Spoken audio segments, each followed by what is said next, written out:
Engineering विभागाच्या civil, mechanical engineering, electrical engineering, electronics engineering, computer engineering या विभागांव्यतिरिक्त chemical, printing, textile engineering इत्यादी विभाग देखील महाराष्ट्र राज्य तंत्रशिक्षण मंडळानं समाविष्ट केलेत. केमिकल इंजिनिअरिंग म्हणजेच रासायनिक अभियांत्रिकी पदविकेचा अभ्यास केल्यानंतर विद्यार्थ्यांना ऑइल आणि gas refinery, resins, rubber, polymer, polyester, रंग आणि अन्न उद्योग अशा अनेक क्षेत्रांमध्ये रोजगाराच्या संधी उपलब्ध आहेत.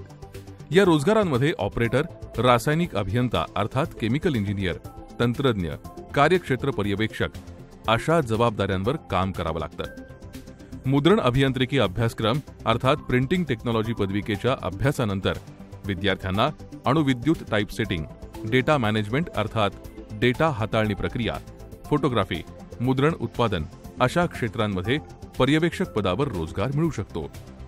वस्त्रशास्त्र अभियांत्रिकी अर्थात टेक्सटाईल इंजिनिअरिंगचा अभ्यासक्रम उत्तीर्ण झाल्यानंतर विद्यार्थ्यांना वस्त्रशास्त्र मिल्स, कापड उत्पादन उद्योग, अनेक वेगवेगळे फॅब्रिक ब्रँड्स अशा क्षेत्रांमध्ये रोजगाराच्या संधी उपलब्ध होऊ शकतात. अधिक माहितीसाठी www.msbte.org.in आणि www.dtemaharaashtra.gov.in या आमच्या वेबसाईट्सना भेट द्या.